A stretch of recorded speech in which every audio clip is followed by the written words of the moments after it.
Shalom peuple de Dieu, je suis le pasteur Dielévé Bendo. Je viens encore une fois de plus à vous pour une séance avec le Saint-Esprit. Que Dieu vous bénisse de partout où vous nous suivez. Nous voulons pendant quelques minutes partager avec vous 2-3 choses encore de la part du Seigneur. La Bible dit ceci: Jésus est arrivé au temple. En arrivant au temple, il est venu trouver des gens en train de vendre devant le temple. Il les a chassés en disant que la maison de Dieu est censée être une maison de prière. J'ai la ferme conviction que Jésus n'avait pas cette prédication en venant au temple. Mais la circonstance qu'il est venu trouver lui a fait parler. Nous avons eu le calendrier, nous avons eu le programme pour 2020, pour le mois d'avril, pour le mois de mars. Mais l'état d'urgence, la circonstance à laquelle nous faisons face maintenant, nous donne libre accès de revoir un peu nos calendriers, afin de donner un message lié au temps actuel que nous traversons, lié à la circonstance à laquelle nous vivons. Pendant quelques minutes, j'aimerais que nous puissions parler de l'identité. Bien-aimé dans le Seigneur, c'est l'identité, la connaissance de l'identité que tu as qui te fera travailler pendant ce moment de crise. Quelqu'un se connaît, quand quelqu'un sait qui il est, c'est grâce à cela que va même se reposer sa foi. Je suis dans le livre de 2 Thessaloniciens, le chapitre 2, le verset 7. La Bible dit ceci: la puissance secrète de la méchanceté est déjà à l'œuvre. Écoutez bien. Mais seulement, elle ne sera pleinement que lorsque celui qui le retient encore les laisser la voie libre. Bien-aimé, l'identité, tu dois connaître ce que tu es, tu dois connaître qui tu es. Écoutez, le diable est venu voir Adam, est venu voir Ève au jardin. Il a dit: si tu manges de ce fruit, tu deviendras comme Dieu. Ève, c'est parce qu'il ne connaissait pas l'identité.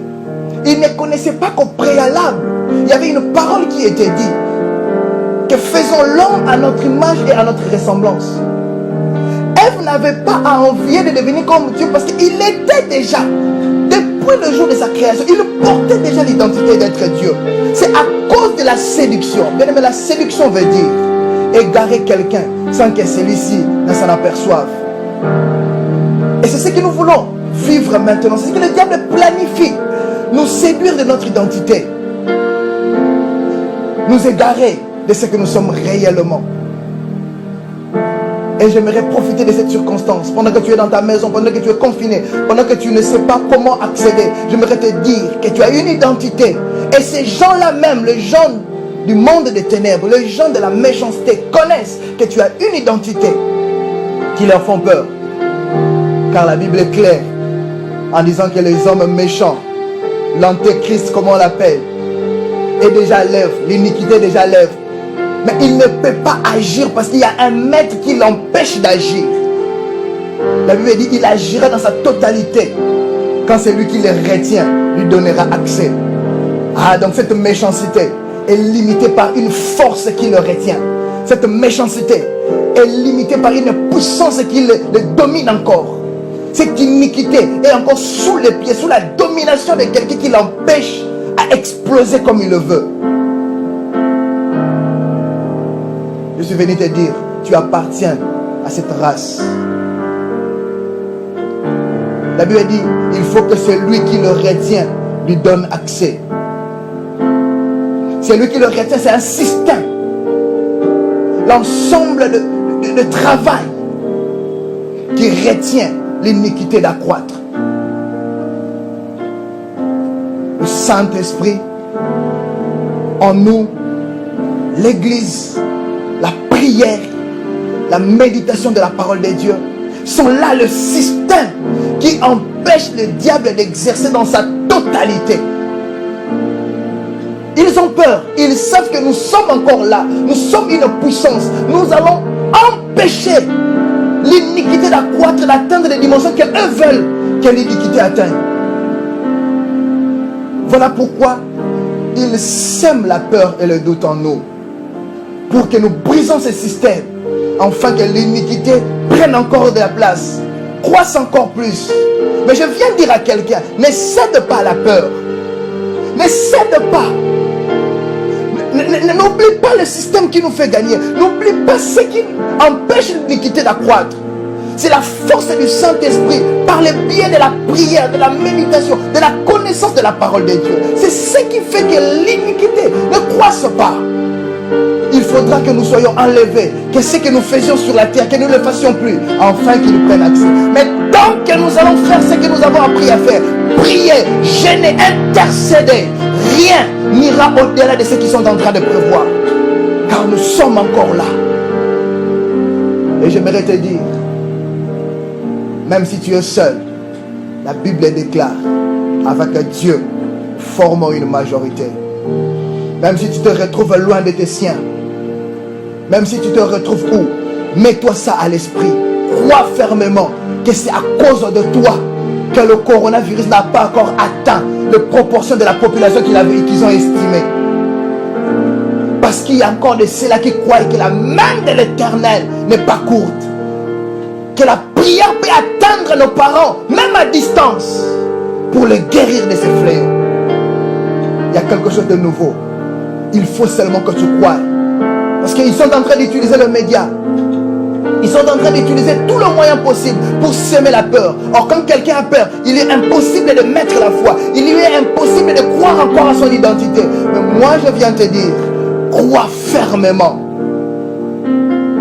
Tu sais, la Bible n'a pas dit la prière de plusieurs justes. La Bible a dit, la prière d'un juste a une grande efficacité.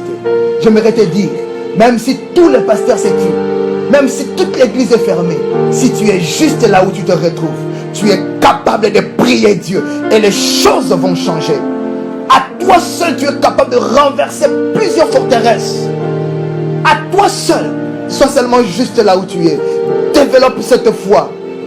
J'aimerais te donner cet exemple de Daniel. La Bible dit ceci. Quand on a voulu à sa vie, qu'est-ce que Daniel a fait? Il s'est enfermé dans sa chambre. C'est ce que nous allons faire. Nous allons nous enfermer dans notre chambre. S'enfermer dans notre chambre dans le temps actuel, c'est dire, nous allons priver nos oreilles de cette médiatisation du coronavirus. Nous allons fermer nos chambres à tout ce qui est comme barrière à notre foi. Nous allons fermer la porte à tout ce que l'ennemi veut dire, à tout ce que l'ennemi veut nous faire croire. Nous allons fermer nos portes. Mais aussi, nous allons ouvrir nos fenêtres en direction de Jérusalem. C'est-à-dire, nous allons ouvrir notre foi en direction de celui qui nous a appelés dans son sacerdoce. Nous allons ouvrir notre foi à celui qui est capable d'opérer un miracle. J'aime ce que l'Nombre dit. Moïse dit au général des armées, comptez. Et quand les généraux des armées ont compté, ils ont dit, nous n'avons perdu aucun. Et c'est ce qui va se faire après le coronavirus. Les chrétiens vont dire qu'ils ont perdu aucun. Aucun. Ne crois pas parce que tu es mort du corona que tu as perdu. Je suis en train de t'annoncer que même quand le corona touchera ton corps, ton esprit criera Hosanna. Car en esprit, tu vas gagner. Je vais prier avec toi. Père, accorde encore la foi à celui qui m'entend maintenant. Fais-lui comprendre de qui il est fils. Fais-lui comprendre qu'il est au-delà de ce que les médias sont en train de dire. Il est plus fort que le corona. Il est plus fort que tous ceux qui sont en train de se rassembler pour faire du mal à ce monde. Nous sommes de la race élue. Nous sommes du sacerdoce royal. Nous ne sommes pas n'importe qui. Laisse que le Dieu de la révérende Gabrielle Windula, ma mère, vous bénisse très fort au nom de Jésus. Amen.